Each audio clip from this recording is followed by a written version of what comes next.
breaking news, Tinubu begins crackdown on journalists critical of his administration.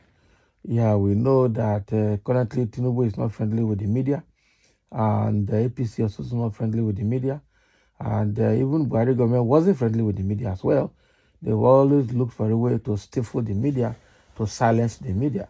But it's going to be a very difficult one because right now you really don't need conventional media house before you get news. As you are just moving, it's popping up on your screen. Things are happening and things are being transmitted and shared. So let's see where this is coming from. President Bola Tinubu has launched vicious manhunt for journalists perceived to be too critical to his government. Tinubu, whose academic qualifications and alleged involvement in narcotic trafficking in the United States, which has been a subject of public debate, has also perfected plans to bribe media proprietors in Nigeria to stop their journalists from reporting issues that will further damage his reputation. Sources familiar with this plot reliably told the Parrot Vibe. Nigeria's diaspora are not also left out in this alleged bribing scheme. There is also a coordinated attempt to buy over some vocal support groups in Europe and America, as this will help to tone down the heat the president is currently receiving from these two places. A source privy to this plot told Parrot Vibes that Mr. Dele Alake, the Minister of Mines and Steel, is already approaching all mainstream media publishers with a deal to help offset their wage bills to their reporters in exchange to shut down critical stories of President Tinubu and his wobbling government. Millions of naira have been doled out for this project. Can you imagine? Can you imagine what they want to do? So it's not going to be by arrest. I think arrest will be part of it as well. I don't think arrest will definitely be left out. But now bribery, they want to use buying people. That's how they buy their way to become president.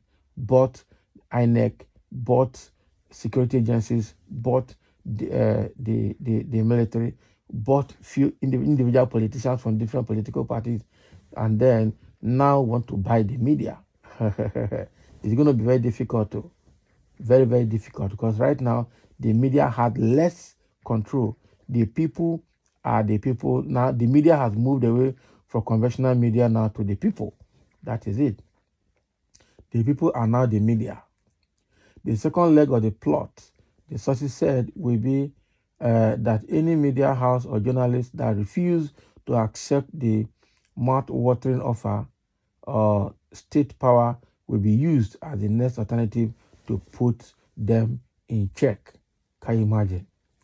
So the presidency is said to be in a state of quagmire following the announcement by the Federal Bureau of Investigation that it will start releasing over 2,500 documents relating to Tinubu by October.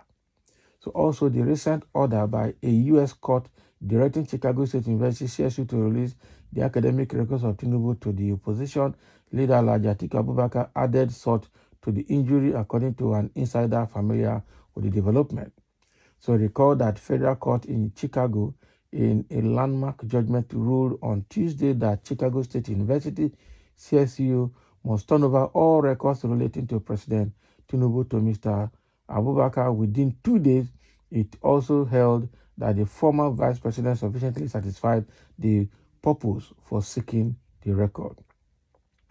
Judge Jeffrey Gilbert, who presided over the case, further ordered the deposition of designated CSU officials within 2 days after the records have been released, noting that the process can be conducted during the weekend if necessary. Now, the wide media coverage, which has greeted the whole recent political event as they unfold, the insider source said does not sit well with the presidency. Meanwhile, the Nigerian authorities have vowed not to fold their arms without putting up a fight against individuals fingered to be leading the campaign for the release of Tinubu's academic records and the classified files in possession of FBI. So one of the Arrowheads who have been in the front burner of this campaign is David Hundeyin, an investigative journalist that fled from persecution in Nigeria in 2020 to Ghana. Okay, on Thursday, Hundeyin alleged that the Nigerian government was plotting clandestinely to illegally extradite him back to the country over alleged treasonable offenses. Mr. Hundeyin, who is on asylum in Ghana, made the allegations in a video he shared to his official X handle, or shared on his official X handle. According to him, the Nigerian government is after him because he leaked a secret document on the plan of the Economic Community of West African States, ECOWAS, to invade junta-controlled Niger Republic.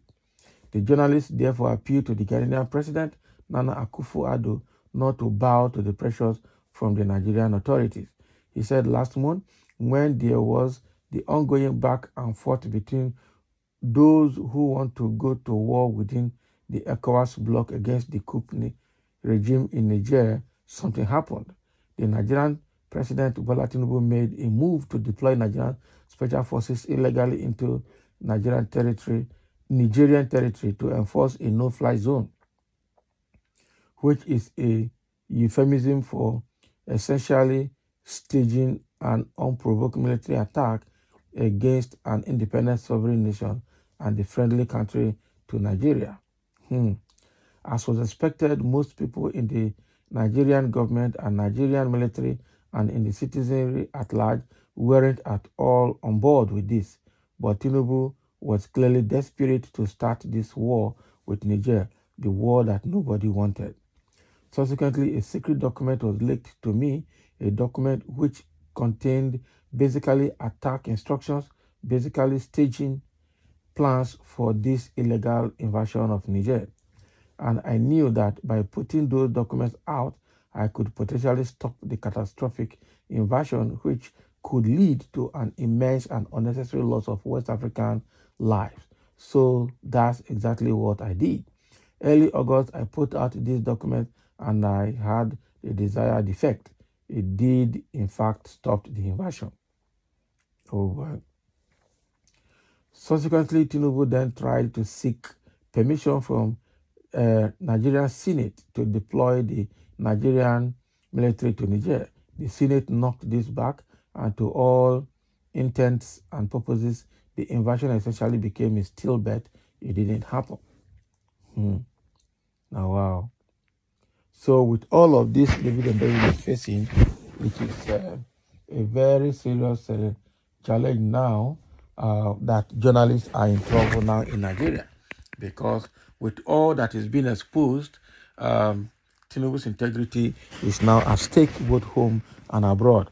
Both what is happening in Chicago State University and what is happening with the coups in Africa and as an ECOWAS chairman, and with what is happening with the presidential election petition tribunal and the appealing of the tribunal judgment at the Supreme Court. So with all the Tinubu's personality, integrity, and baggages, they are no longer comfortable. They are worried, and now they want to use force. So they want to start by, bribing media houses and individuals, and anyone that refuses, they will use state power to silence the person. Now, wow, this is becoming dictatorial. This is becoming one-party system, and it's not going to go well with Nigeria. Now, somebody is saying, you are just lucky it's Tinubu you are dealing with. If it were to be OBJ or IBB, you must be RIP by now. They are talking to David Hundeyin.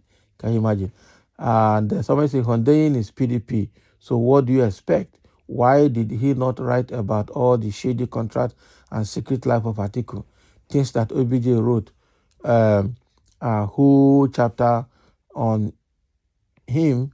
Okay, but the question is, if APC has all this dossier about Atiku, why not use them in court to say he's not eligible, he's not qualified to contest? Why didn't APC use all the OBJ's dossier against Atiku in court? They didn't use that, so they missed that out. Somebody say, let him get ready to crack down on all Nigerians, Abi, because the media has moved from conventional media houses to Nigerians now. The media is in the hand of all Nigerian citizens, and they can't stop it. Misleading post by a madman. It's not a misleading post. That is what it is. So they are just wasting their time. Tinubu will finish this tenure and win another. Let's continue wailing. Okay. Now, while Nigerians are wailing, you are also suffering because obviously you are not feeding well. Sure. Some may say you are quite in support of the forgery allegations and other crimes linked to him. You just proved where you are coming from. A background without truth and honesty. And that is it. That is small thing. Somebody say, KKK, for how long on one patch this man? Tattered image is too many to be patched now. Abi, they go patch them. They want to patch it and continue. So that is what is happening. The presidency, they're no longer comfortable with the media, and now they want to find a way to stifle and paralyze the media.